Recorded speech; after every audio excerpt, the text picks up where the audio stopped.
Watchers in the Fourth Dimension. Yes. Once I was able to steer the TARDIS. The Raston Warrior Robot is the most perfect killing machine ever devised. As it happens, I am the Doctor. The original, you might say. Hello and welcome back to Watchers in the Fourth Dimension. I'm Anthony. I'm Diana. I'm Julie. And I'm Reilly, and a strong pair of hands and a pole. This episode, it's the most ambitious crossover event of all time, as the show's history all comes together in the Five Doctors. But before we talk about that, Diana's going to take a quick look at the mail. Over to you, Diana. Yes, I am. From Snake Dance. Starting over on Facebook, Adam Quinton says, Snake Dance is interesting because of Lon and Tegan. Something about the mythos of the Mara intrigues me. It even led me to the Big Finish story, Cradle of the Snake. I'm a sucker for Janet Fielding all day, every day. 9 out of 10 exploding crystal balls. David Gordon says, not sure what to make of this one. There is a lot of running around and the Doctor is locked up for quite a long time, making me wonder if it would have worked better as a 3-parter. Not that we were doing those at this point. Can't argue with the comments about Nyssa's outfit, which frankly looks like it was made out of an old deck chair. Agreed. We have an excellent cast with well-drawn characters, and who would have thought back in the day that Martin Clunes would one day almost achieve national treasure status? Some nice world building with a lot of things that enhance the story without necessarily being intrinsic to the plot. So, whilst it looked better than Kinda, the snake certainly looks better, the plot is a bit less interesting. Kinda certainly had a far better music score than this. With that in mind, I'm giving this 6 snake bites out of 10. I would say that Martin Clunes has reached national treasure status. I don't know why he doesn't have a knighthood yet. Anyway. Stacey Custer says, the scene when the Doctor crashes the dinner party kind of gave me the same vibes as when the third Doctor takes a wrench to the machine at the end of Inferno to try to shut down the drill. There was a desperation there that overrode practical thinking, and it both got them nowhere. And Julie and Diana are right. Yay! And that's the mail. No. I was going to say, Diana's going to make you say it again. Nyssa's outfit was terrible. Those shorts. Davidson seems much more dashy in this series. He's running everywhere, sitting up, popping up. His movements were all very quick. He seemed a little frenetic, but he's feeling more like what I remembered him as from the few Fifth Doctor stories that I had seen before this watch through with you. I had very little experience with 5 until now. I enjoyed Snake Dance. Lon was so much fun to watch. What a little punk.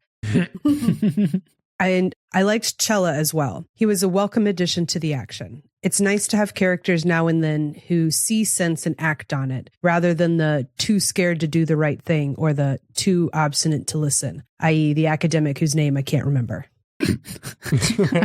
Kind of characters. The strength of the supporting characters is, I think, what really makes this story work. 6 out of 10, can't wait for Nyssa's next outfit. Kieran James Evans says, weaker than Kinda for me, most of part 3 locked up. While more things are explained, the world is less set up for me. That said, the solution of being calm is a nice idea, and it's definitely stronger than other stories. 6 Faces of Madness out of 10. Our friend Alan Seiler says, I love Snake Dance so very much. Reilly got it exactly right. And that's the end of the mail. Oh, no, hey, just kidding again. What a way to go out. Reilly got it exactly right when he talked about not having a clear understanding of the Maras. And that's exactly what I love about this story. It's a sequel that doesn't take the obvious route of answering audience questions about the returning big bad. Like the Midnight entity, this is so much stronger because you never know exactly what the threat is. This story takes a very unique approach, at least for Doctor Who, to its monster. We don't learn anything concrete about the Mara. Everything we learn about it comes from Manusan history, religion, and archaeology, and the way that the Mara is reflected in this culture's art, ritual, and entertainment. We even learn about it from the people who doubted its lore. I find this approach so much more interesting than simply being told that the Mara is blank. Okay, not a lot happens in terms of the plot being kind of simple, but it is so richly layered and well thought out. This is Doctor Who doing actual world building in ways it normally doesn't do. Add that to the incredible sets and costumes, very well written characters played by a strong cast. Lon and Tan are 2 of my favorite characters this season, and Snake Dance is a winner. I think this may be my favorite Fifth Doctor story, and for me, it's definitely one of Davidson's strongest performances. So I give this 9 Chayla's cheekbones out of 10. I Nice. can't believe y'all did my boy dirty by not mentioning him a single time until Anthony's scoring. I mean, did you see those cheekbones? He also would like to put out there to the universe, if someone makes Lon's cloud dress, gloves, and headdress, he will wear it at next year's Dragon Con Doctor Who ball. Just be warned, he doesn't have the gams to pull it off as well as Martin Clunes did. I believe that a certain seamstress has taken note of that comment. And if not, we just can pick up some child's shower curtain and that would be it. I'm so ready. I'm so ready. Through Facebook messages, David Patty said the Snake Dance episode had me laughing even before you got to the story. Something about Reilly's journey around imaginary England where all the places have slightly different names. Oh, God. That's just called the South. Anyway. Anyway, I like Snake Dance more than you watchers did, although you were fair with it. There's not a lot of story, and the Doctor's kind of not there for most of the show. But what it does have is a really strong characterization, especially the believably awful Lon. Martin Clunes has a marvelous resting pout face. Yes, he does. He does. Yes, he does. And as someone who works in universities, I've met more than a few Ambrils. So I give this one 7. Why isn't chocolate one of the triple temptations out of 10?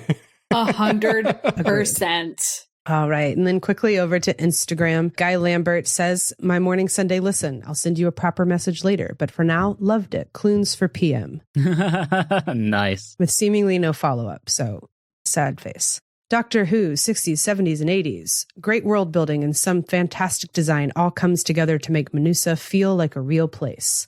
Love it. And then Maikuru-san, who I don't know is actually a listener and maybe just a drive-by Instagram comment, which I love. He's someone I actually know. Oh, okay. I'll put it like that. Okay, cool. It just says, is that a very young Martin Clunes? Yes, it is. It is, yeah. Discord, you can leave us mail over there. Joseph Staub says, for as much as I've interacted with you all on the Facebook page and the Discord, I realize that I've never actually submitted a review of a story before. While I do think that Snake Dance is a very good story and an interesting return for the Mara, I do agree with the watchers that it is not nearly as ambitious as Kinda when it comes to the plot. However, with both companions being given quite a bit to do in the story, as well as some great side characters, I can't rate this story any less than 7 out of 10 costumes that Lon stole from an ABBA music video. Damn right. And finally, Beardo Beatnik over on the Discord. Thanks as always to you glorious Whovians. This story is so much better than Kinda, and it brings me joy to see Nyssa actually taking part in the story and getting fed up with the Doctor's bullshit. 6 times out of 10, I wanted to punch Lon and Ambril in the dick. And that's the mail. For real this time. Outstanding. Thank you, Diana. And as a reminder to all of our listeners, we really do love getting your feedback, thoughts, comments, and questions. And as you've just heard, we do try to read out as many as possible on the show. So please do get in touch. You can contact us through Facebook and Instagram at Watchers4D, or you can email us at watchers4d@gmail.com. And as Diana highlighted, you can also interact with all 4 of us on our Discord server, and there is an invite link to that in the show blurb. Additionally, we would love it if you subscribe to the podcast, if you're not doing so already, and if you dropped us a review or rating on your podcast platform of choice. And with that, we're now going to hit the behind the scenes for the 5 Doctors. And hold on tight, because there's a lot here. In 1981, more than 2 years before the show's 20th anniversary, producer John Nathan Turner was already planning for the milestone event. Originally, he had hoped that the celebration could be incorporated into the show's regular season. However, the new schedule introduced for season 19 in 1982 meant that Doctor Who would start broadcasting in January and only run for 13 weeks. At the beginning of August 1981, Nathan Turner wrote to David Reed, the BBC's head of series and serials, to request that season 20 be brought forward to debut in the autumn of 1982. Season 21 would then be in a position to feature an anniversary adventure during November 1983. Reed discussed the matter with controller of programs for BBC One, Alan Hart, who declined Nathan Turner's request because it would interfere with Sink or Swim, Peter Davison's BBC sitcom, which he was still doing on the side from Doctor Who. Instead, Hart recommended that a 90-minute adventure special be made to air between Doctor Who's 20th and 21st seasons. Reed informed Nathan Turner of this proposal at the end of August. Rather than making the special in addition to season 20, Hart's suggestion was that the budget for 2 of its intended 28 episodes could be diverted in much the same way that season 19 had been shortened to fund K9 and Company, which is why The King's Demons is only 2 episodes. It was thought that additional funding might come from BBC Enterprises, the commercial wing of the corporation, which was starting to generate a significant profit from its exploitation of the show. Nathan Turner approached Brian Parkin, the head of BBC Enterprises, about helping to fund the special. Although he was interested, it soon became clear that an agreement could not be finalised in time. Another potential partner in the venture was the Australian Broadcasting Commission, which had been airing Doctor Who since the 1960s. The BBC and the ABC had already co-produced such science fiction fare as Day of the Triffids and the second season of The Tripods. Nathan Turner had courted the ABC since he took over Doctor Who in 1979 with Tegan Javanka's nationality an explicit overture to the country.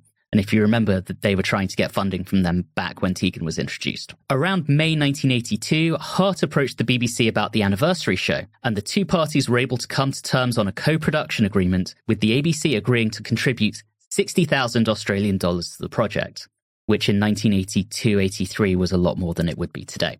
With funding now in place, Nathan Turner turned to the business of assembling the special. Following the lead of the 10th anniversary adventure, The Three Doctors, he wanted to reunite the Doctor's various incarnations and began by approaching the show's past stars. His first point of contact was Tom Baker, whom he feared would be the least interested in the project. Baker had only left Doctor Who in January 1981 after 7 seasons and was quite infamously mercurial. Nonetheless, in April, Baker indicated that he would consider appearing in the anniversary special, but that his involvement would depend on the script. Jon Pertwee and Patrick Troughton were contacted during the summer. Both men separately wrote to Nathan Turner in July 1982 to confirm their interest, although Troughton noted that his availability might be an issue due to his commitments to the sitcom Foxy Lady. Doctor Who's original star, William Hartnell, had of course passed away in 1975, so Nathan Turner decided to find another actor to play the first Doctor. He was eager that the special somehow acknowledged the fact that the role had been recast, and Hartnell's widow, Heather, would later give Nathan Turner her blessing. The 2 actors under consideration to replace Hartnell were Geoffrey Bayldon, who had played Organon in 1979's The Creature from the Pit, and Richard Hurndall, who had been recommended by fan advisor Ian Levine following his appearance in the November 1981 Blake 7 episode Assassin. And just to highlight, that was Richard Hurndall's appearance in Blake 7, not Ian Levine's. Nathan Turner finally settled on Hurndall as he had come to feel that Bayldon was too recognisable from his prominent roles in the children's shows Catweasel and Wurzel Gummidge. I'm sorry. Sorry, what? those names are just so ridiculous. Oh, we might hear a little bit about one of those sometime soon, right, Julie? Yes, be prepared. To write the special, script editor Eric Saywood lobbied for one of his predecessors, Robert Holmes. Holmes had continued to write for Doctor Who after leaving the script editor post, but his last contribution had been The Power of Kroll in season 16. Saywood had recently watched several old Doctor Who serials and was impressed with the quality of Holmes's scripts. Nathan Turner's preference, since taking the reins of Doctor Who, had been to avoid the use of writers who had preceded him on the show, but he agreed to meet with Holmes. However, Holmes had reservations about participating in the project. He had always disliked using other writers' characters and plumbing past continuity, and he understood that the anniversary special would compel him to do both. Indeed, Nathan Turner had already decided that Anthony Ainley should return as the Master, while Saywood wanted to include the Cybermen in a major role. It was agreed, however, that the Daleks would not be utilised, as much of the special would likely be recorded on location, and the Daleks presented substantial challenges when taken beyond the confines of the studio floor. K9 would not be involved for the same reasons. At least, that was the original plan. In mid-July, the special was officially greenlit as a 90-minute telefilm. At the beginning of August, Holmes was commissioned for a storyline entitled The Six Doctors, which would also feature the Doctor's original companion, his granddaughter Susan, as well as Jamie McCrimmon, who had travelled with the second Doctor. To account for the first Doctor's changed appearance, Holmes indicated that he and Susan would actually be cyborg infiltrators sent by the Cybermen, hence the additional Doctor in his working title. Alternatively, he suggested that the Cybermen could torture the Fifth Doctor in a manner which caused him to regress backwards through his regenerations, and the resulting fatigue would help explain why the First Doctor's appearance was different. As the summer progressed, Nathan Turner began securing the services of his large principal cast. The current Doctor Who regulars, Peter Davison, Janet Fielding, and Mark Strickson, were contracted at the end of July, as were Pertwee and Ainley. They were followed at the beginning of August by Troughton, who had been assured that the filming dates for the special would not interfere with the April 1983 recording of Foxy Lady.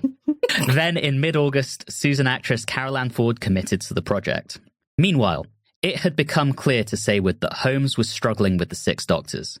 He recommended that a reserve storyline be commissioned and suggested employing Terrence Dicks.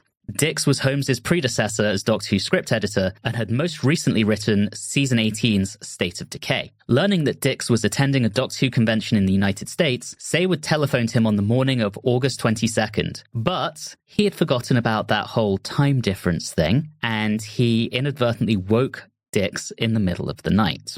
Dicks returned to London the next day and immediately met with Saward. Although he was irritated that he had not been Saward's first choice for the special, Dicks agreed to step into the breach if Holmes dropped out. Around the same time, Nathan Turner discussed the project with Nicholas Courtney, who was, of course, reprising his role as Brigadier Lethbridge-Stewart of UNIT for Mordrin Undead, which would air as part of Season 20. Courtney was very eager to participate in the Six Doctors, and he was contracted at the beginning of October, with Hurndall agreeing to play the first Doctor just a couple of days later.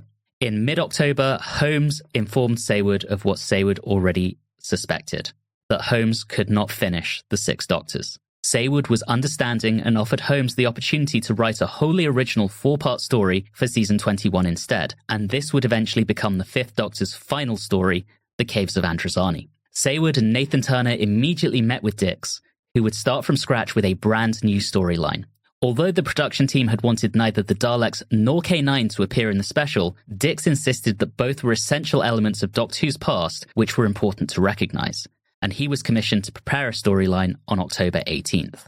In addition to the 5 Doctors, Tegan, Turlough, Susan, Jamie and the Brigadier, Dicks was asked to include Sarah Jane Smith to accompany the 4th Doctor, and this would ensure that each Doctor was paired with one iconic companion. Originally, Nathan Turner had hoped that Lalla Ward would return to play Romana against Baker's Doctor, since the two actors had been married in December 1980. Unfortunately, their split in April 1982 ruined those plans, and Nathan Turner's thoughts turned to Elizabeth Sladen, who had recently returned to the role of Sarah Jane Smith in K9 and Company. Nathan Turner was still anxious that Baker would opt out of the special, but to his surprise, the actor remained interested, although he would not commit to appearing until Dix's script was ready. There was also concern that the salary necessary to secure Pertwee for both studio and location work would be beyond the project's budget. By the start of November, Dix's storyline had gained the title The 5 Doctors, and the notion of Hurndall playing an imposter First Doctor had been dropped. Ironically, Dicks decided to draw upon Holmes's own development of Gallifreyan culture in stories such as The Deadly Assassin, setting the action on the Time Lord planet and incorporating crucial roles for both Barusa, the Doctor's former mentor who was now Lord President, and Rassilon, the legendary founder of Time Lord Society.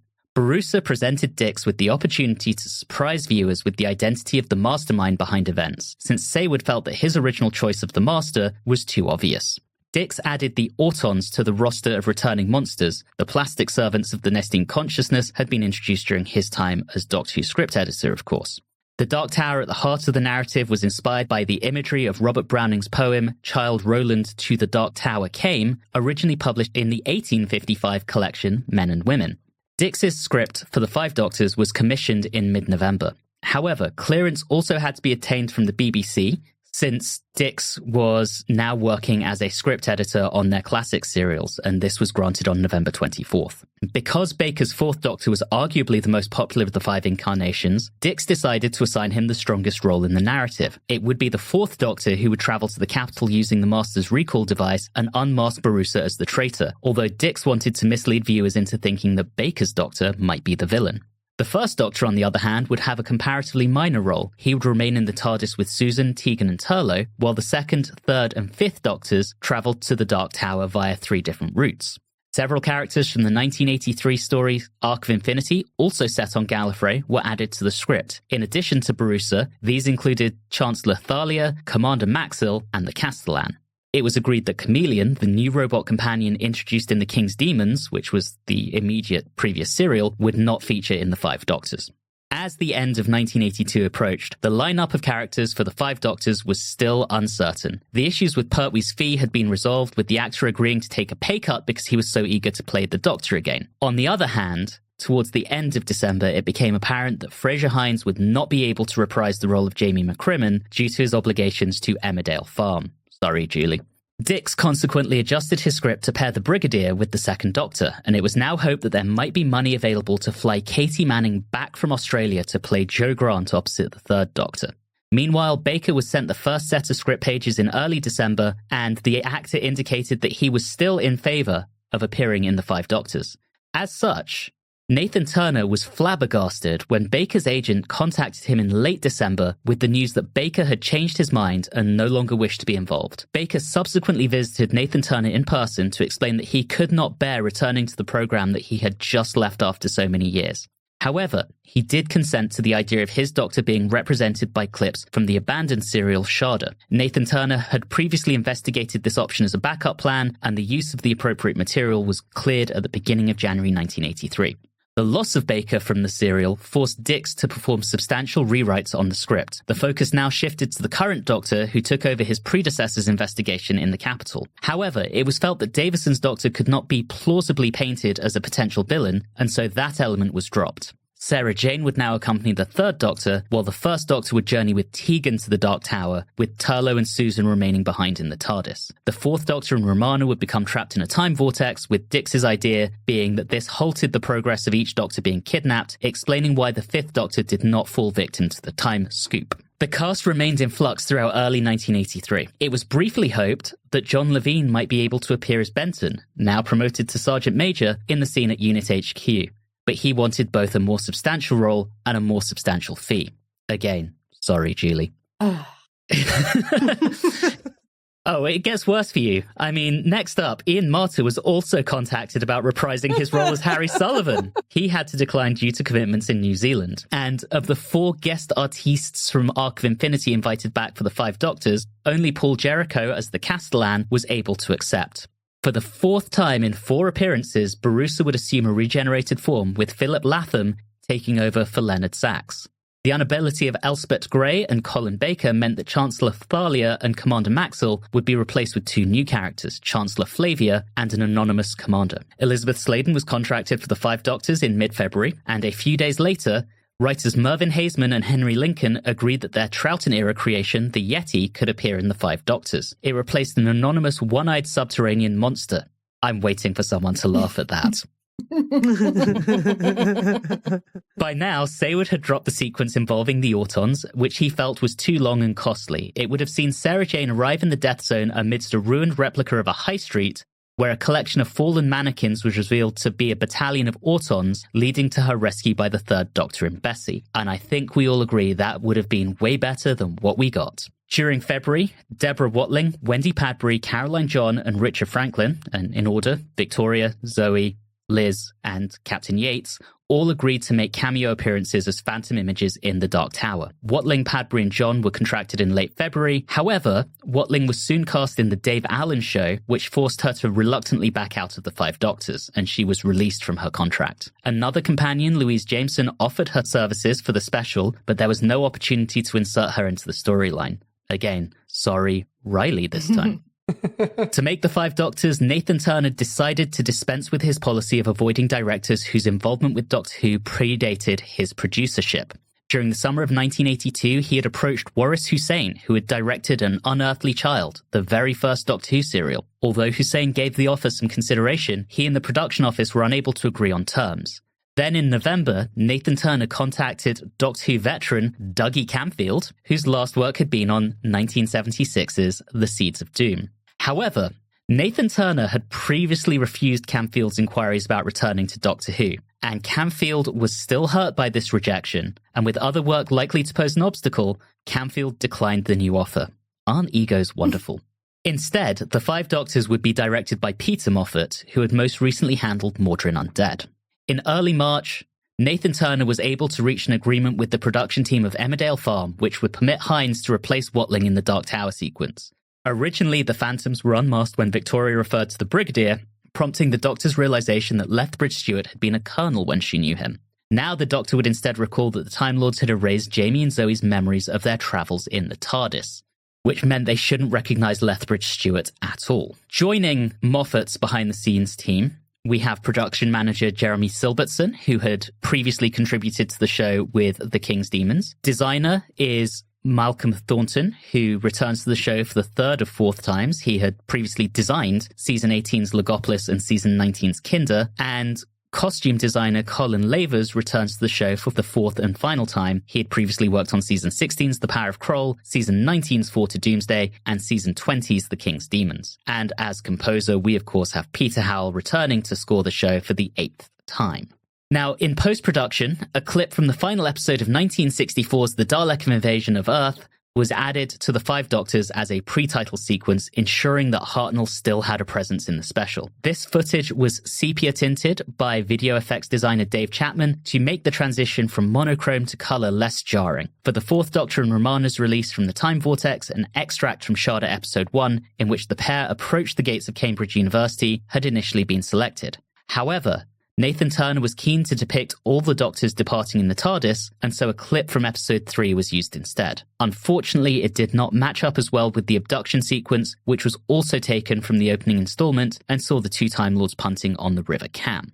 Meanwhile, composer Peter Howell devised a special version of the Doctor Who theme for the closing titles, which combines the original Delia Derbyshire version with his own contemporary arrangement. In terms of broadcast, the production team had hoped that the Five Doctors would air on November 23rd to precisely mark the 20th anniversary of Doctor Who. To Nathan Turner's disappointment, the BBC ultimately postponed the broadcast by 2 days so that it could form part of the Children in Need charity appeal. This meant, for the first time ever, an episode of Doctor Who would have its premiere outside of the United Kingdom. More than 100 PBS stations in the USA had made arrangements to transmit the Five Doctors on the anniversary date itself. Yep, America got it first. USA, USA. Oh, can we not do that?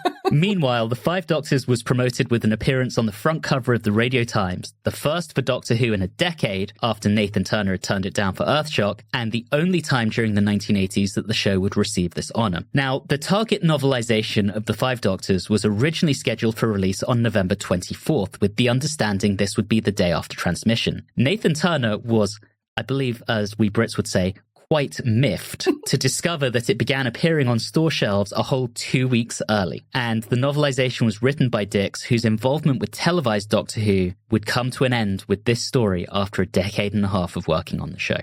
I've talked far too much. We're moving into our short summary, which is with Reilly this episode, and this is a rather big one to do, so good luck, Reilly. Thank you.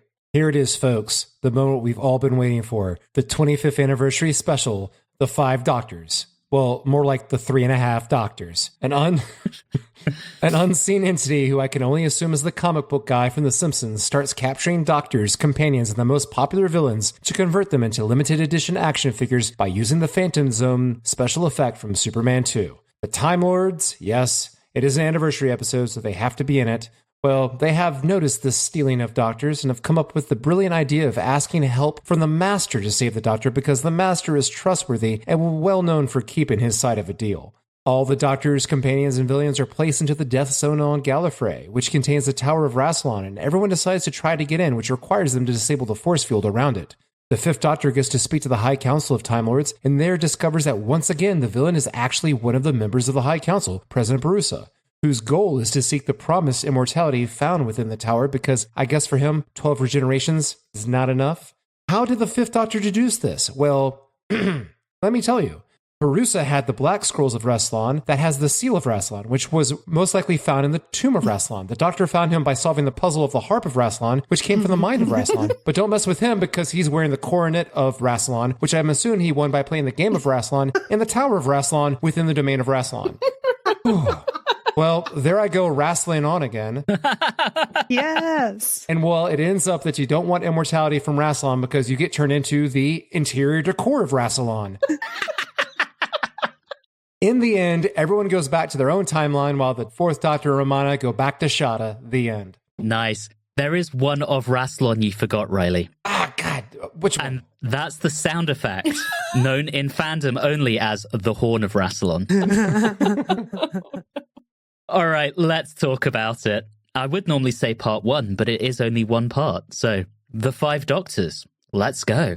We get a cold open. We do get a cold open. Those are unusual. It's a nice touch. It's a really nice touch. Mm-hmm. Yeah. I do think there's one unfortunate thing about it. It is really nice to see Hartnell again, but it does massively draw attention to the fact that Richard Hurndall is not Hartnell. That was going to happen anyway. That doesn't bother me at all. Mm-hmm. Yeah, me neither. I kind of go back and forth on it because, the purist in me, but they had to do what they could do. And, well, the 12th Doctor's farewell Christmas episode had another actor playing the first Doctor. That worked well. I think it worked a little bit better than with here. Even though the writing was more on target for the first Doctor, then I think the performance was better with 12, but the writing for the first Doctor, for this first Doctor, was better than the one that was with 12. And I think the really unfortunate thing is at putting Hartnell at the beginning. For us, we've got access to Hartnell stories on BritBox, on DVD, on Blu-ray. We can go back and watch it anytime. In 1983, there's been one repeat of a Hartnell serial in 1980, and no one's seen him since the 3 Doctors.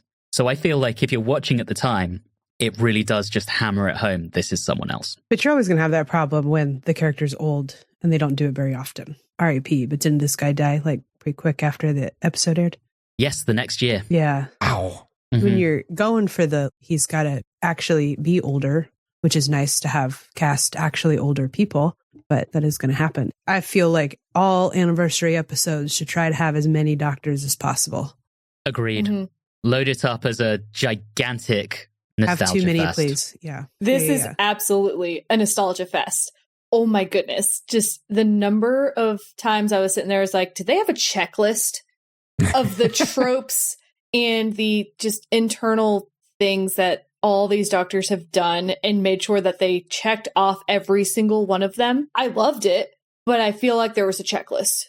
Yeah. Mm-hmm. When you jam it all together into one story, and of course they cut it up into pieces of pie where we have our pairings for each Doctor, and we would have our cutaways. So we have 5 different groups doing the same thing, having their own little storyline, trying to get into the tower. It really hammered home to me, since they're all put right one after another, how much I prefer some of them more than others. Mm-hmm. And when we had moments where we were in the TARDIS with I'm trying to find a nice way of saying this, but the replacement first Doctor and Turlough, and I was like, can we get back to Troughton and the Brig? That would be great. Come on, let's go. Less of this. Let's move on. It's like a tasting platter. You really do realize, okay, that is what I like about the show. Mm-hmm. That other stuff, maybe not so much. But that being said, I would like to go on record saying that this is where I think 5 is actually the Doctor. Yes. I thought he was very good. Whatever I said it was before, this is it. Now, I have no hopes that I'm going to ever see this Doctor again because I don't have a strong memory of enjoying him quite this much. I think he greatly benefited off of getting all of the rewritten parts for 4. And that's the thing, is I think that they didn't quite rewrite it all the way. And I think if you think about it, Nathan Turner's had this policy of no writers from before his time write for the show. Mm-hmm. Here we have the return of Terrence Dicks, who understands the Doctor, understands what the Doctor should be. Mm-hmm. And yes, some of this was written for Tom and given to Peter Davison, but you still have someone who understands the fundamentals of the Doctor. And I think that's why 5 here is so effective. And I think we'll see it again when we get to the Caves of Androzani with Robert Holmes writing for him. With all that being said, that he benefits from Tom having been scheduled for it. The opening scene was never going to be 4. It was always going to be 5 in Tegan. And whoever that man is, more of that Doctor, please. He was funny when Tegan is giving, who looked fire. Yes. We'll circle back around. But when she's given him shit over the TARDIS being unreliable, and then the TARDIS proves to be classically unreliable, he doesn't get mad. He doesn't get, how dare you, oh, I am the victim. He has that flippant attitude. He's having a good time in the fact that it's all held together with spit and a prayer. And I loved it. It's like when the doors don't work, and he doesn't quite, but he almost rolls his eyes, gives the console a smack, and almost smiles when the doors open. Like, he's very aware And Tegan smiled. the They TARDIS. smiled at each other. I don't know that that's happened yet. And when they're at the Eye of Orion and Tegan says, can we stay here? And he responds with, why not? We could all do with a rest. He's not getting mad and being bitchy to her. He is being delightful. Mm-hmm. He actually seems to like his companions Yes, again. 100%. Love it. It's really sad then because I'm sorry, I was just too overwhelmed in enjoying the second and the third Doctor to really notice this. I just kind of, I guess my previous experiences, I was just waiting for the scenes with 5 to be over or to get knowledge about the plot. And I was just waiting around looking forward for more 3 and 2 time. Which is a little sad because even when it's not just the beginning and he does get a lot of the plot, he gets more of the plot in this than he did in some of his other stories. In all of them. True. Yes, which is amazing. And I really, really enjoyed how they handled 5 in this one. And it makes me so happy. That said, I want to talk about our reintroductions to the other 4 Doctors. So, Well, right before you do that, I Yes. do want to touch on Tegan's outfit because that happens before we get to the first Fair. Doctor. And I will agree that it is fire, Diana.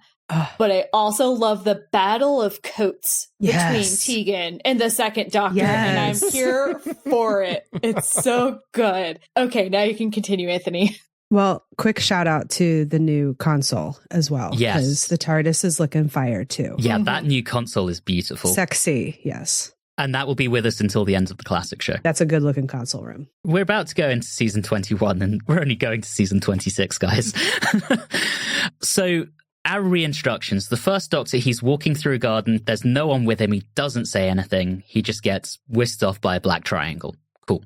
But when we get the second Doctor showing up at Unit HQ, the Brigadier has a moustache again. He's retiring. The second Doctor shows up outside of his own timeline to wish the Brigadier off.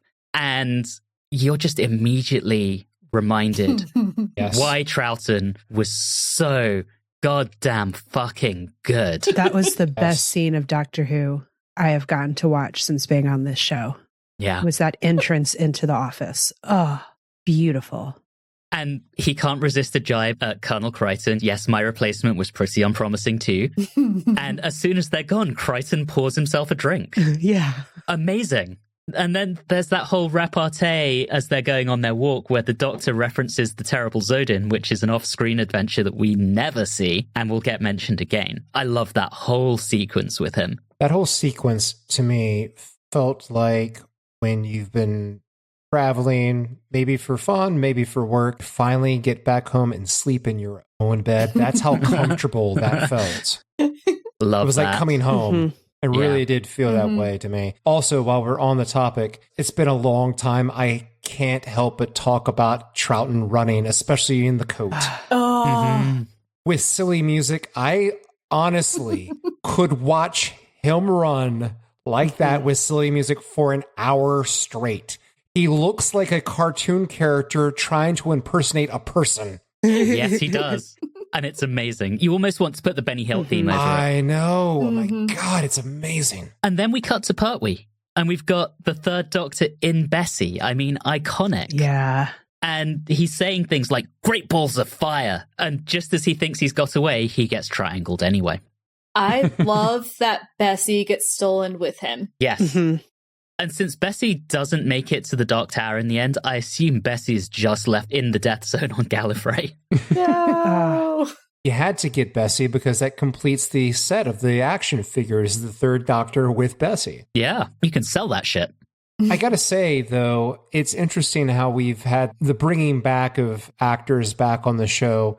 I really, for the first time, noticed a proper aging in Pertwee, this compared during his era. And the thing here is, I think his hair is weirdly flat. He had this wonderful bouffant, and it's almost like if you think back to season 18 where they had to perm Tom Baker's hair because he'd been ill. Right. You kind of wonder what's going on with Pertwee here. Has he been sick? He does live for another 13 years after this, so, you know, he's clearly okay. And do you want to talk about our Shada clip? Or not, since we've already covered Shada? First, Sarah Jane and K9. Yep. Oh, right. And how I continue to say, Sarah Jane gets prettier the older that she gets. She does. Yes, yeah. But this she is does. a bad outfit. It is a bad outfit, but she's very pretty. Gorgeous, but absolutely an horrific outfit. The scene is a cut-in on them after having broken up another coven of witches in some small English town. They were just taking a break. She had just cleaned up the twigs. Let's stop giving witches a bad name, okay? This is discriminatory. I'm offended. What was his name? Brandon? At least he's not here. Yeah. He's not here honking. Yes, the Sharda clip. So at the time, no one had seen Sharda. Mm-hmm. This was literally put in an archive somewhere, ready for use at a future time. Nathan Turner had wanted to remount Sharda. They couldn't make it work, so they stored the footage away. We came to this in a very privileged 21st century position where we could watch a version of Sharda in full. But at the time, this is new Fourth Doctor footage for most people. I think that's great. Can you imagine back then how disappointed Fourth Doctor fans were when they saw that? They're like, awesome! And nothing till the end. And it's about 45 seconds of them getting into the TARDIS, and that's it. Yep. No interplay, nothing. Yep. They must have felt so completely screwed and ripped off. Yes. Yes, I think so too. What can you do? Like, it's Tom Baker's fault. It is, because I was hoping, like, if they could have gotten Romana back down there, if they could have, and they weren't using the shot of clips, and like you said, Anthony, this is our knowledge, these are pre-recorded clips for the airing of the show. But if they did up-to-date recording, new recording of these characters, and have Romana cut back, I want to know why she's not in E-Space cleaning litter boxes. Why is she now involved in the story? That's what I want. Nice. By this point, 5 is obviously not doing too well, and the TARDIS lands somewhere. And that's when we get the first sounding of the Horn of Rassilon, which I obviously had to mention. Reilly, how happy were you when we get to the High Council and then the Master shows up? Oh, God. So once I saw how things were going, I was thinking, like, okay, obviously you need to bring back as many companions and all the doctors as you can. And I can't remember at this point, we've already seen a Dalek. Right? And we got to see a Dalek explode. No? It's after the Master appears. It's basically the next scene. This is the beginning of the, you want baddies? We got baddies. Bam, bam, bam. Yeah. Speaking of it, though, it's an interesting scene in that when you think about it, the deal that they're offering him is that the Master's getting a new generation cycle, an opportunity to double-cross the Time Lords, a chance for all 5 versions of the Doctor to be indebted to him, and keeping his man crush alive in this universe. I'm honestly surprised that his end of the desk didn't start to rise off the ground. Yeah. Yeah. So the Dalek scene is cut kind of in the middle of his scene with the Time Lords. Firstly, he is full camp here. Yes. He sits down, then looks at them with like this little cheeky glint in his eye and says, I may be seated. Love it. And then as we get the exposition, blah, blah, blah, blah, blah, they're like, hey, the Doctor's been taken out of time. And he says, the cosmos without the Doctor scarcely bears thinking about. Yeah, because he hates the thought that the Doctor will never kiss him. Right, exactly. I'm so glad we're all following this train of thought. Yes. There's nothing else, because without the Doctor, there is no Master. That's just how it goes.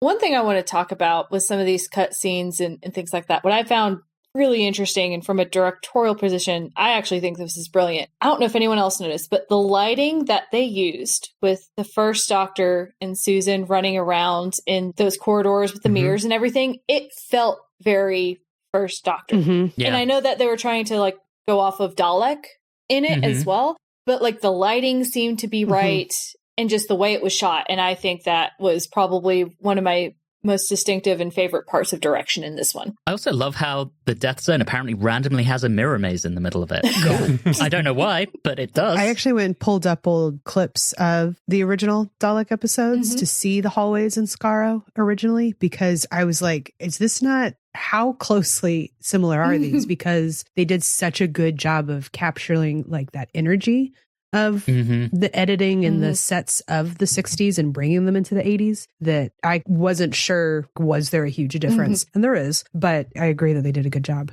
Yeah. It seems like there's a lot of hallways in the first Doctor era that just seem very cramped and claustrophobic. And it's a vibe. It is a vibe. It really is. Called a no budget vibe. Yeah, exactly. What's really interesting is that Is this the first time we've seen a Dalek casing explode and you get to see the Dalek dying inside before? I think it is, yes. So many times you see the shells and they just, what do they call them? The mutant? No, like on the production of the show when they would just have a shell of a Dalek and they'd just say, well, let's just torch it and destroy it. They call it like a stooge or a goon. A goon Dalek, yeah. Yeah, a goon Dalek, yeah. But this time they actually put like a proper little Dalek mutant inside and they put some effort into it. And I don't think I've ever seen that on the show. He was squiggling around like a cutie pie. He made me giggle so hard. But it's the beginning of something I've noticed. It's like later on, we'll get to it. But for some reason, and it's also something that's been happening on the show recently, once again, we have a death scene that is a little over the top with gore. A little bit. I mean, it's just a Dalek. I know, Damn. but we haven't seen one wriggling around with death throws before. I think the Cybermen scene. Vomiting? Wow. Yes. Yeah. What the hell? That's what I was referring to. There was some Patriot level shit happening with the Cybermen. But before we get to that, can I just note, we so nearly get a Susan freak out here. It was so close, and we are deprived of it. I was so mad. I thought they had a checklist, damn it. Right, where did that go? And I read a thing that said that Dalek that was used for that scene, the top half is from the very first Dalek ever made. Not the Really? one that they exploded, but the one for the chase scenes is I love that. the top half of the first one ever made. Someone's going to tell me how wrong I am because I really just watched that in a YouTube video, so who knows? But they seemed like they knew what they were talking about. Love it. I believe you. Yeah, right? It's fun to think that it was. It seems the vibe for what they're doing in this episode is to be like, all right, it's fallen apart, but we still technically have some of the oldest casings. Let's go ahead and use them. I'm going to talk about one of my most disappointing things. We jump over to the third Doctor. Oh my God. The gentlest slope of all time that Sarah is completely unable to clamber up.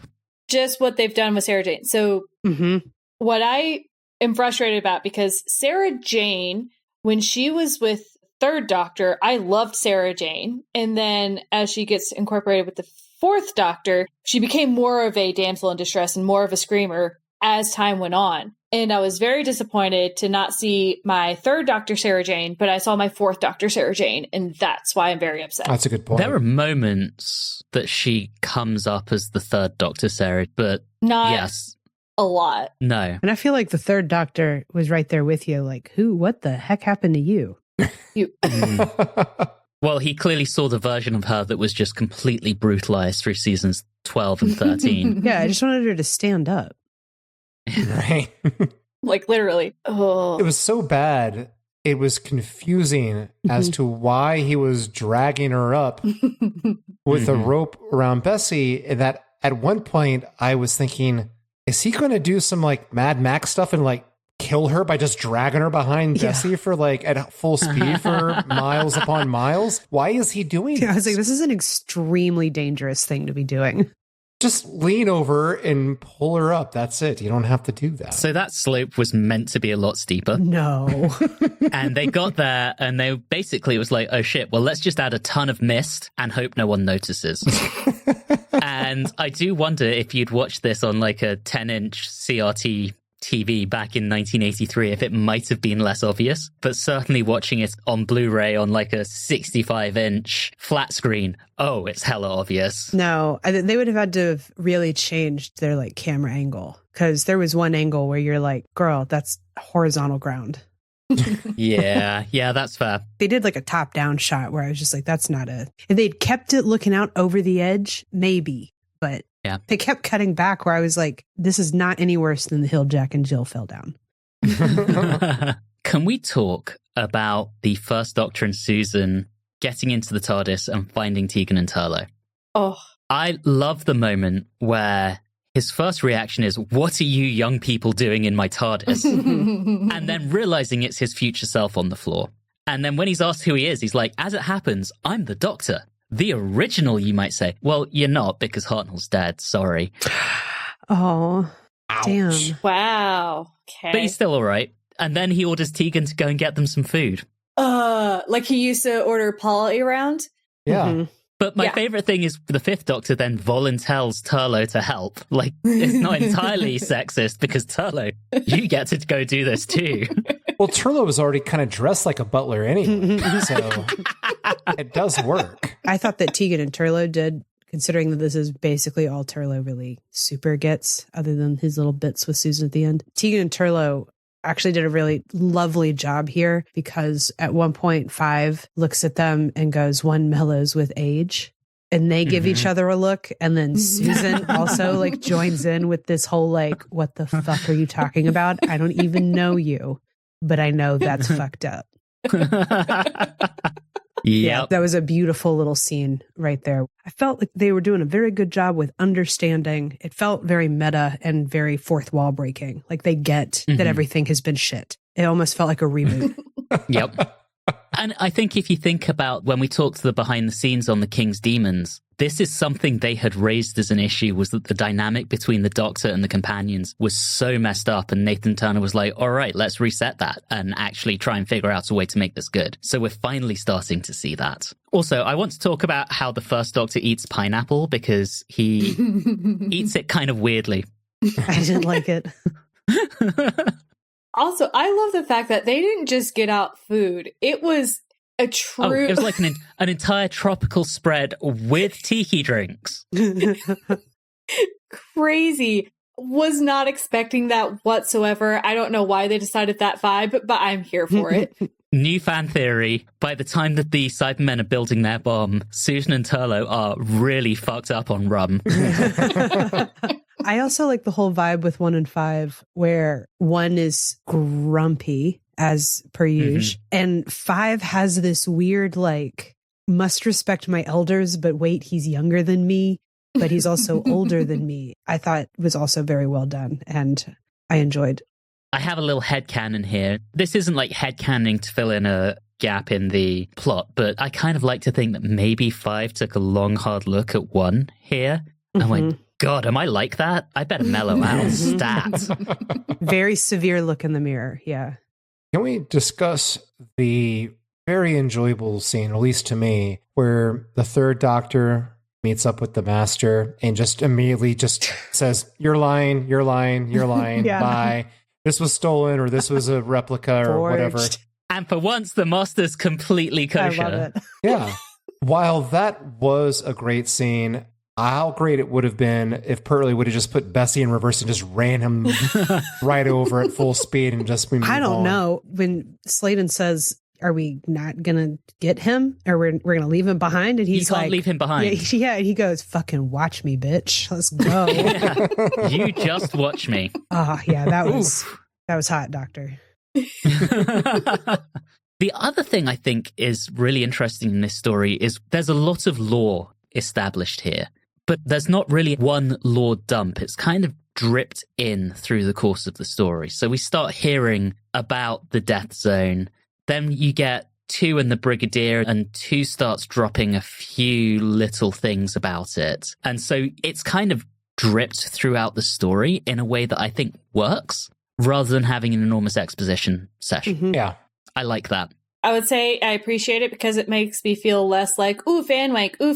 But guess what? It's just sprinkled throughout the whole thing. I mean, this whole story is relentless fan wank, and I'm 100% here for it. Yep. I am the intended audience. I am enjoying myself. While we're talking about the Master, when the Fifth Doctor and Susan and Tegan find him and they start talking, and you get the Cybermen coming up, and you get that lone Cyberman at the top of the hill who takes a look at them and goes, and walks away.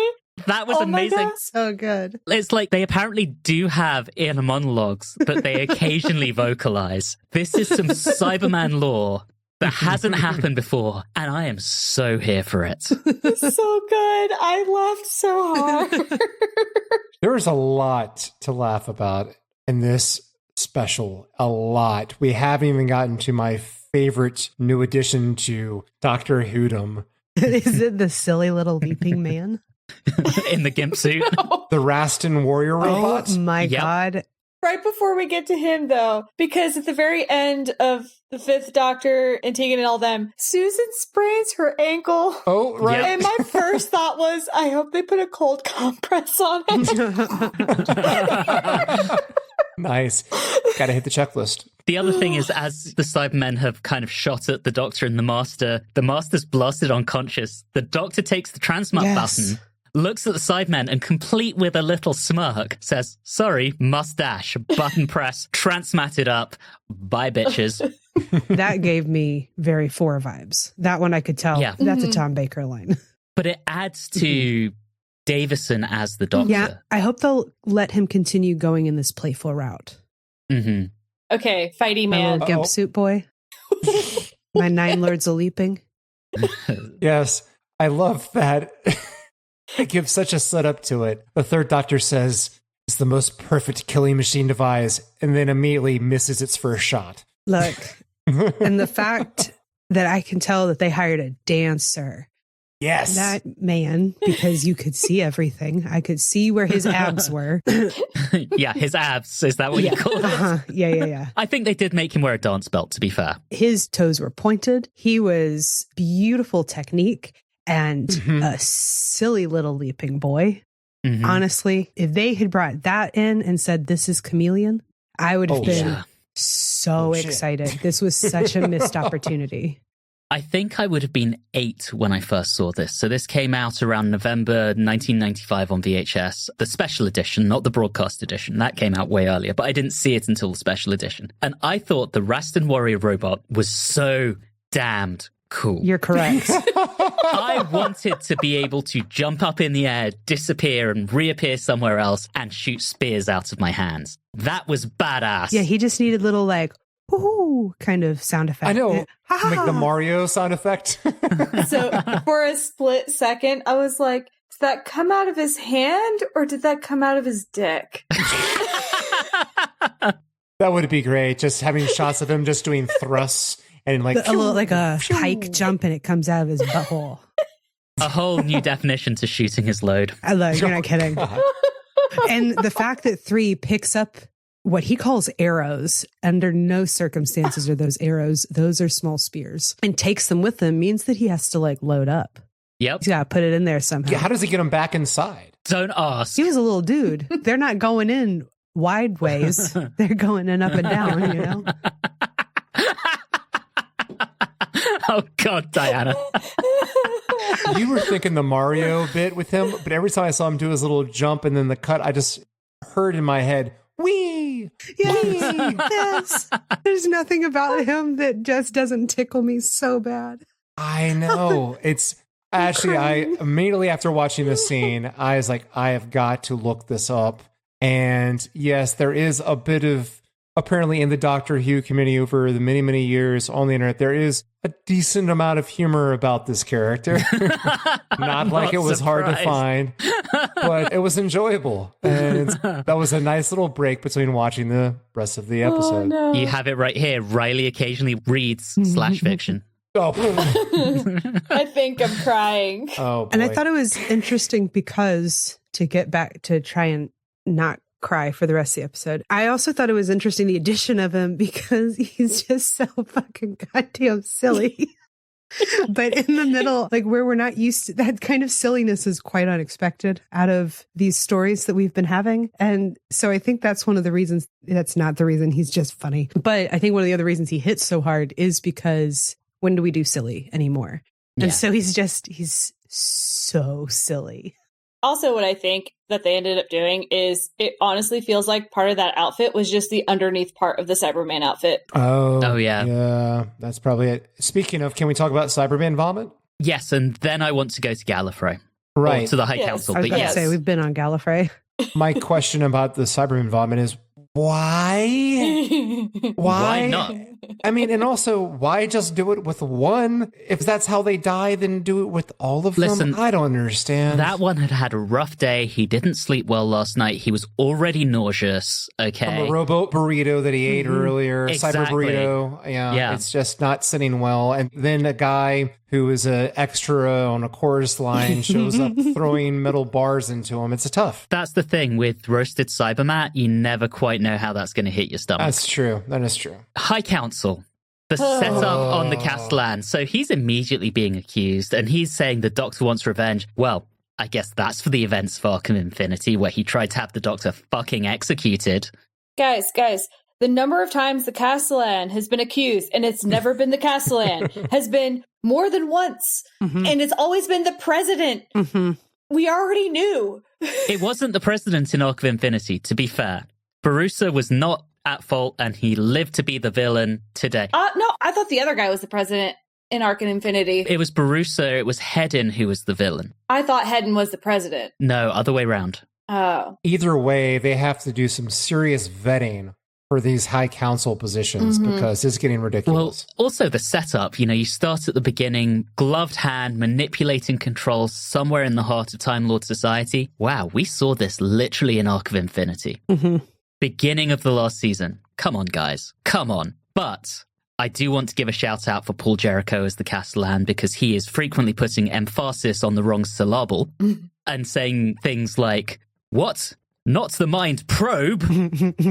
It's just so weird how he pronounces things, and I kind of love it. And I can't explain why. But yeah, we get Time Lords being Time Lords. To be fair, only Barusa is particularly dickish in this story. For once, they're not bad. Yeah, they're pretty mild for Time Lords. Yeah. Even Barusa is kind of mild for a Time Lord. Yeah. Don't get in my way. I want immortality. And if you're in my way, I'll fuck with you. But if you're going to stand aside, I don't care. I felt like it was a bit unnecessary. I felt like, throwaway higher connection to the show would have been perfect, and we can throw in the other villains as side parts. I said, I feel like we should be focusing more on the doctors and the companions instead of anytime we were dealing with the High Council, I just started to doze off. I'm not here to see these assholes debate again. I want to see Troughton. I want to see Pertwee. Let's get going, I get that. Speaking of, let's move over to Troughton in the brig and all of that. And the return of our Chonky Boy. Oh, Chonky Boy. I miss my Chonky Boy. I'm impressed that they kept the costume. Yeah, me too. Yeah. First off, yeah. Can we talk about the Second Doctor just being a general legend by throwing a fucking firework at it that he's just carrying around in his pocket? Legend. Also, I'm pretty sure I'm probably throwing this in here for no real reason, but as he's emptying his pockets, he hands a little white bag over to the Brigadier, and I swear that's a Jelly Baby bag. Oh, we gonna count it? I'll go with it. Yeah, I agree with you. What did we say a full bag was? 12? 10. I thought 10. 10. Yeah, 10? I think it's 10. 10. Plus 10 to the Jelly Baby count. Boom. And people can come at me, but it was a little white bag. There's nothing else that goes in a little white bag in Doctor Who. Oh, in Doctor Who. Yeah. In Doctor Who. Yes. Yeah, the Second Doctor's actually there just mainlining cocaine. Suddenly it all makes so much more sense. That's why he runs the way he runs. He's on something. Oh man, but I loved it so much. And we're going down checklists, and let's keep going down the checklist because he says, I don't like this at all. And I'm like, oh, I miss you, Troughton. I miss you so much. He also had a slingshot in his pocket. He did. Love that. What a juvenile delinquent. He is the best Doctor. Yeah, he is pretty good. So far. Best Doctor so far. He's got a good face, too. Best Doctor. It's fine. Should we get to the multiple cameo scenes now of our fake companions, or should we? So first off, one last thing. Pertwee getting to do his James Bond stuff to get onto the tower, because we have to do that. I am very disappointed because this was the optimal opportunity for a Pertwee gun, like a close-up on his face as he's ziplining across would have been perfect. And instead we didn't get a single one this story. Yeah, that was disappointing. But yes, I just wanted to talk about that because, again, I think they're doing Sarah Jane a little dirty because of how damselish she was in this sequence. And we got lucky because she, in the special edition, which used a lot of cutscenes and unused footage, she has even more of a thing about not wanting to go on the zip line. Is that the 1995 one? Yeah. Because that's the one I think I watched first, though, because I've seen this one other time. And I remember this coloring a lot of how I felt about Sarah Jane. Yeah, like on the 95 one, the triangles have been redone. Because I remember those swirly dealies over the triangles. And they've redubbed Rassilon's voice to be much deeper. They did a whole bunch of stuff to it and reintroduced a lot of unused footage. And yeah, they make Sarah even more of a damsel in distress. I want to ask one other question, and then I promise, Reilly, we'll get to our other cameos. That floor with the squares, is that supposed to be reminiscent of our favorite cliffhanger of all time? I think it is. I mean, don't forget, Death to the Daleks was in Terrence Dicks' last season as script editor. I think that's a very deliberate reference to that crash zoom on the floor, and I'm here for it. At least this one was really effective in destroying a bunch of Cybermen. Can someone explain to me what the puzzle was? Because they said it was pi. But then the first Doctor just walks in a straight fucking line through it. I'm like, then where's the math? And they're not actually like stepping inside the squares. They're stepping all over the lines. Yeah. I'm like, come on, guys. Make it make sense. I like that they ended up using that more as a demonstration of the characters because one just walks and the Master is nancing all over the place. Oh, yeah. He's like he thinks he's Gimsuit Man outside. We're going to have a field day when it comes to the cam count with the Master. So this reminds me, 1997. I would have been 9 or 10 years old. I was in what in America would be elementary school. We called it junior school. And I can't remember what the context was, but a kid in my class, Monty Halliday, did something and looked at me and said, easy as pie. And I was like, does he watch Doctor Who? I was like, Monty, tell me more what you mean about that. And he goes coy and he goes, oh, it's as easy as making a pie. I'm like, can you make a pie, Monty? I still don't believe he didn't get that phrase from watching this and just didn't want to admit that he was a closet little Doctor Who fan. You're so neurodivergent. I love it. It's also very funny because as the person who never watched Doctor Who until I was in college, no, I knew easy as pie. Yeah, that's a very right. That's a very common Americanism. Oh, is it? Yeah, it's super common. Oh, okay. Yeah. All right. That's so funny. Yeah, easy as pie is a very, I would even say like Southern kind of slang. Like it's a very colloquialism down south. Yeah. Private British school, he was very upper class British, so certainly would have got it from Southern American slang. That's so interesting. Yeah. So anyway. Easy as pie. So cameos. Yes. Do you know what my first things? It just says, not Yates. I was half expecting it to be more explicit and just to be, fuck Mike Yates. I'm trying to cut back on the cursing. We're seeing how it goes. I'm trying real hard. Unfortunately, tonight I appear to be making up for you. Oh, I know why. I was going to say, I did not get that memo. Oh, no, it's just me. So with Yates and Liz, they seem to have applied like very pale white foundation to their faces, which they then didn't do with Jamie and Zoe. And I tell you what, the end of that scene, that was a hell of a line read. Stop him! I mean, it was something else. +1 to the camp count. Yes. I'm glad that we did not have that with Jamie and Zoe. I'm really glad because then that would have felt, I don't know, even though it's not really Jamie and Zoe, it's just a figment of his imagination, but they weren't acting weird. They seemed like Jamie and Zoe were acting like themselves, just withholding information from the Doctor, which felt a lot better than whatever ghoulishness that we had before. You have Yates, who was established as being a villain in his last story, whereas Liz Shaw, good Liz Shaw, amazing, wonderful, lovely Liz Shaw, and I hated that. I still have fond memories of Kinky Boots Nazi Liz Shaw. Disagree with the political philosophy, but oh, mama. So this is where a fan theory starts called Season 6B. I've heard of it, but I don't... Yeah. Because we end the War Games with Jamie and Zoe being sent back to their original times and the Doctor being immediately forced into regeneration and being sent to Earth. Because this clearly happens after Zoe and Jamie are sent back to Earth, the Doctor, according to fan lore, and it makes sense, was clearly given a little leeway to run off and do something else for a bit. The expanded media says he's going on missions for the Time Lords, so he clearly takes a detour to go and say goodbye to the Brigadier. But this is the first hint that something like that could be happening. Anyway, little info dump there, and we'll come back to that in season 22. But I did get to see my Jamie again. Mm-hmm. Yes. For all of 30 seconds, unfortunately. I will take whatever I can get. And then because I want to be that person, I'm just going to say, and yes, Beardo Beatnik, cuties and kilts are hard to resist. Thank you for that. When we get 3 45-minute episodes with Jamie in season 22, I'm concerned about the joygasm we might get from Julie. I didn't know that was going to be happening. I thought, but I wasn't sure. Anthony, are you lying? We literally have a story called The Two Doctors that is 6 and 2 with Jamie. Oh, wow. I'm so ready. I'm so excited. Julie's body is ready, people.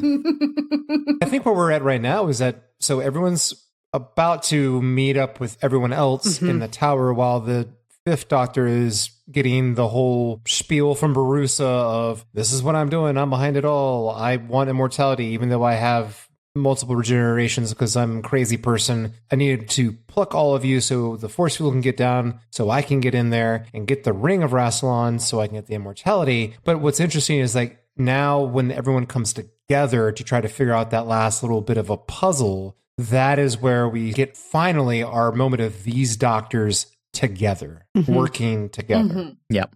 I like the harp of Rassilon, and I abhor the coronet of Rassilon because it has my favorite, guys, my favorite, mind control. Yeah. I actually have that in my notes. Mind control. Julie's going to be so excited about this.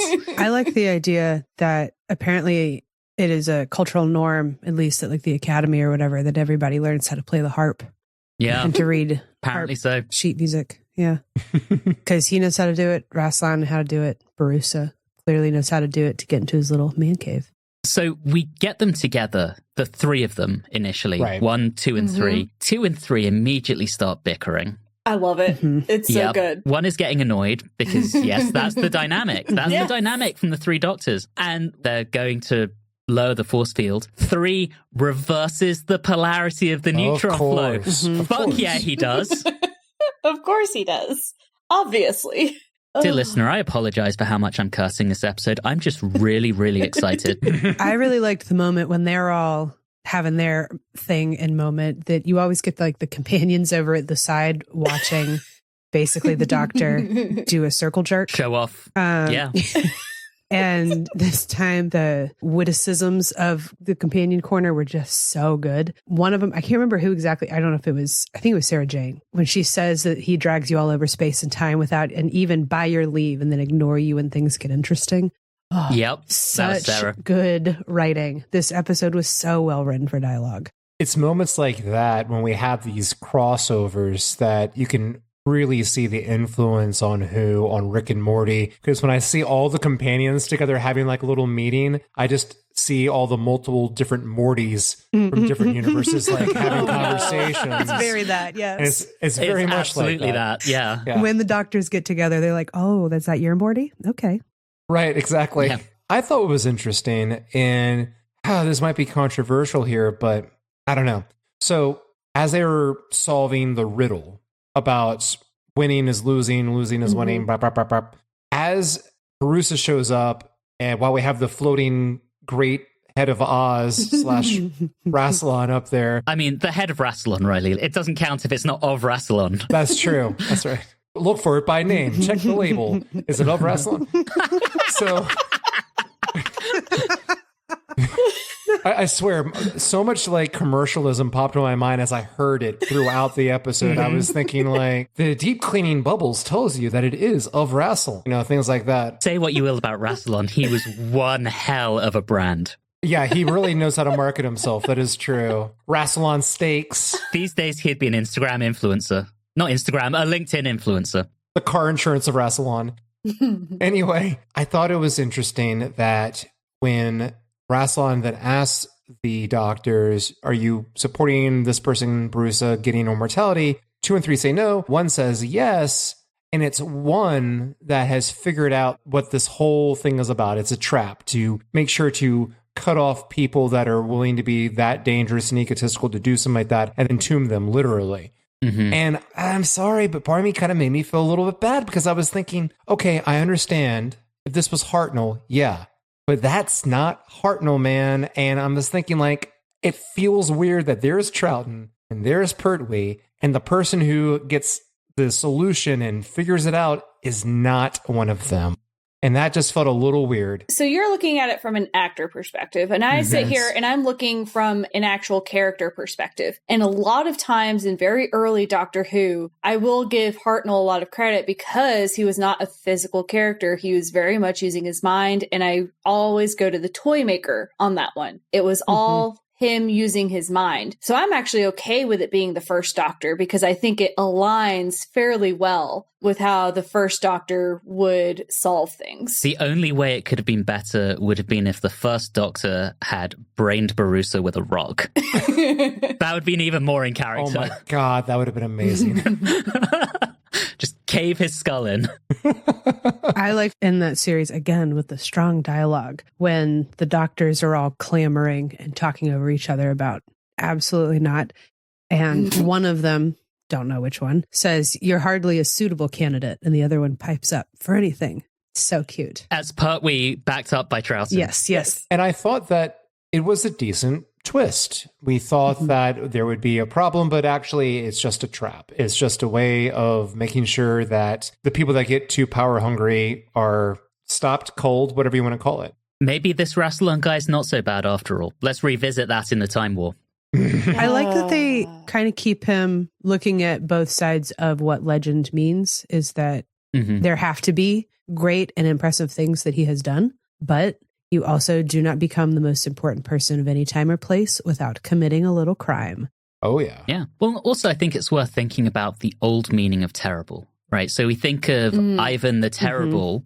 That's a mistranslation. Or no, it's an antiquated translation. It's not a mistranslation. A more modern translation would be Ivan the Awesome. So all these things Rassilon did for Time Lord Society, yeah, there was probably some skeeziness and power hungriness there, but he was kind of awesome. He set up Time Lord Society, basically. That's even what Oz the Great and Terrible, that's how it's supposed to be used there as well. He's not supposed to be scary, just all-powerful. Very nice little bit there is I really appreciated the little fancy pants scarecrow back and forth. That right there, I was like, oh man, good callback. I would watch that buddy cop show every week. Fancy Pants and Scarecrow. Well, that's a little Wurzel Gummidge reference as well. Is that a word? What you're going to have to... So it's inverted, but Pertwee played a scarecrow in a kids' TV show called Wurzel Gummidge, which was the name of Pertwee's character. Troughton calling him the scarecrow is a direct reference to that. Yeah, you kept saying that like it was a word, and I was like, am I having a stroke? I mean, I can't guarantee you're not having a stroke, but not about that. It might get a little unhinged, but, you know, it'll be fine. It's one of those English words that don't really sound like words. They sound just like nonsense. It sounded like Cybermen vomit, yeah. Julie and I have hinted at it, dear listener, but in 7 days' time, you'll get our holiday special where you might get some watchers' thoughts on Wurzel Gummidge. And I will try to pronounce it. All right, back to the Five Doctors. So Barusa's defeated, Rassilon's done his thing, the Brigadier describes them as splendid fellows, all of you. We get an I'll explain later from the Third Doctor. We actually got an I'll explain on the way from Troughton to the Brigadier earlier, so we have two this episode. But the third one is basically delivered straight into the camera. It is. So two for this story. And then everyone fucks off until Flavia shows up. The Doctor's now president, and he's like, yeah, no, bye. Me running from my responsibilities. Again, this is where Davison really shines as the Doctor. Tegan says, you mean you're not going back? And he just responds with, you know, Tegan, sometimes you take my breath away. And then, you mean going on the run in a rickety old TARDIS? And he's like, why not? That's how it all started. He feels like the Doctor here. What a joyful way to call her an idiot. It was so nice. That's what I'm looking for, right? Is just a little bit of joy in your reading of your companions. Yeah. And one last thing before we go into metrics and ratings. How many of you stayed for the closing credits? I did not. I listened through as much as Amazon plays through.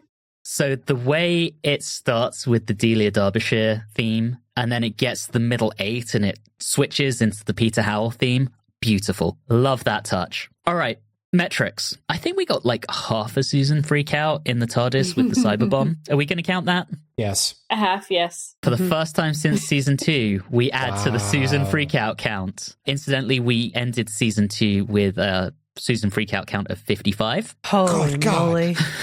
So we're now at 55 and a half, and that's where we will end. I think that's cute. Sadly, there were no Pertwee guns, so our series count for that remains at 17. 10 jelly babies, we're up to 107 now. No quarries here, surprisingly. This was in a national park. This was at no point in a quarry. I heard that they intentionally made sure they used no quarries. Just to spite me, right? Yeah, probably. That made me giggle because I was like, well, there goes the quarry count. Yep. And then 2 I'll explain later. Now, the big question, camp count points. I'm willing to give 5 for the master, but I don't really see it anywhere else. Oh, are you kidding me? My silly little dancing boy. Oh, sorry. Yes, him. Oh my God. I can't believe he went on my mind. How many does he get? Oh, what's our limit? Our limit, I thought per story it's 10. It is. Let's do 5 and 5. Okay, so Okay, sweet. where's the 10 Yeah. for camp count? I'll give Amazing. it. Yeah. I'll give it. Yep. Last time that happened was Enlightenment. Yes, correct. Only 2 stories ago. All right, so rating it, as some of you may have realized, there is normally an order to who gets to go first, but I am going to take my executive producer privilege and shift us out and steal Reilly's opportunity to go first. Sorry, Reilly. This story is brilliant. This is everything I want in a Doctor Who story. It is a true celebration of the show's history. We get the return of 2 beloved doctors with Troughton and Pertwee. We get the Brigadier, we get Sarah, we even get Susan, and she's not too bad. 5 is nice to his companions. We get a returning cast of monsters. I actually even love the Master in this. He does what he needs to do. He desperately wants to help, and when the Doctor spurns him, he's like, okay, screw you. I'm gonna take charge. You won't kiss me? I'm going for it here. I'm going to be evil, even though I was trying to save you. Screw you, Doctor. I love this story. I love absolutely everything about it. For that, this gets from me 10. Whoa. 5 doctors out of 10. Which I think is 50 doctors, technically. Julie, you're up next. I also loved this. This is also everything I wanted it to be.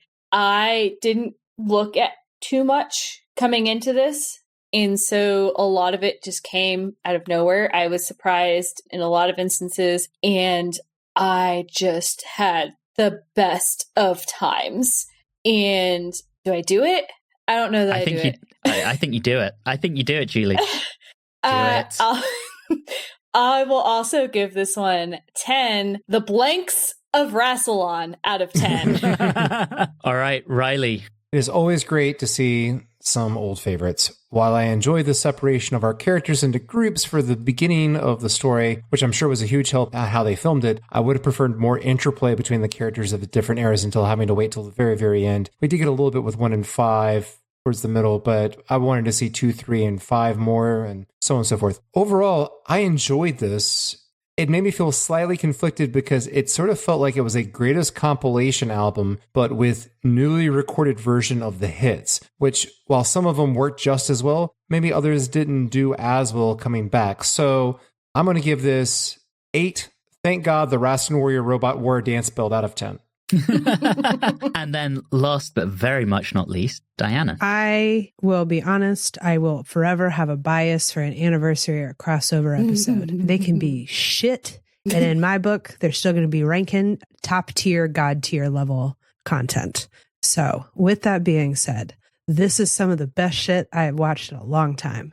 Just in general, I love this story. I think it's so much fun. Everything is perfect in it, from the silly little dancing boy to the master being tied up on the floor, having a little pouty, sad party because he's tied up and the doctor's not, which means he's getting no kisses. I really enjoy the misdirect of the dolls at the beginning, making you think that the master is going to be the problem, and then he shows up, but it's not the master. And I liked that twist. You can tell that it's written and created by people that understand why fans love this show. And that's one of the things that I think Doctor Who does specifically well with anniversary episodes. I think this is an exemplary example, that's redundant, whatever, of how you do an anniversary episode. It was honestly perfect. And it was a 10 before I ever walked in this room today. But it is 100%, 10 out of 10, silly little leaping security systems. That gives us a story average across the four of us of 9.5. Wow. And to put that in perspective, that is the highest score we have had as a group since the Robots of Death in season 14, which at the time between the three of us had an average of 9.83. And back then, Reilly was also the only one not to give that a 10. We have not had many stories that have scored higher than this, and I'm proud of that. The other thing I want to say, anniversary stories, love going into them kind of blind. I may have told this story on the podcast before, but I'm not sure. When it came to the 50th anniversary special, the Day of the Doctor, my ex-wife and I had a viewing party, invited around a bunch of our friends. It was about 5 hours after it had aired, and I managed to stay spoiler-free. And I was in a room of about 20 people, and it gets to that moment where all the TARDISes are coming together to save Gallifrey, and the War General says, "My God, all 12 of them." And the other Time Lord goes, "No, sir, all 13. You get the crash zoom on Capaldi's hand with the lever and his eyes, and in a room full of 19 of my friends, I fucking squealed with joy. I love this stuff. I love it. Like, I literally watched classic Doctor Who to prepare for the 50th anniversary episode. I said, I can't watch this big episode without understanding all the references that might be made. Like, God forbid, what if something goes over my head? And that's why I watched this in the first place. And it's just so well done. So well done this time. Well, Reilly, you are allowed to be wrong. I didn't say it was bad. Look, I'm accepting an 8 from Reilly. Are you kidding? Yeah, absolutely. It's a rare time that Reilly and I find ourselves on the same side of a 5. To be fair, Reilly so far for the Davison era has not given anything above an 8. So yeah, is this the Doctor yet? No. Okay. Sorry. Oh. I told you earlier, like, I was so distracted by seeing all the old favorites that I really couldn't focus on him. Every time he came on screen, I'm like, no, let's go back to Troughton. Let's go back to Pertwee. Let's go. Well, we've got 6 more stories with Davison to go. I'm really hoping by the time we get to the end of the 5th Doctor, you will say, yes, he is the Doctor. And I think there would be some great poetry about it if you said that at the end of his last story. I feel like you have to concede by the last story, because at that point... Well, on that note, we're prolonging this as long as possible, but on that note, we have reached the end of the episode. Technically, next time will be a bonus episode, but for our next regular episode, we'll be back to kick off season 21 as we once again encounter the Silurians and the Sea Devils in Warriors of the Deep. But in the meantime, thank you so very much for listening, and of course, until next time, have a good one.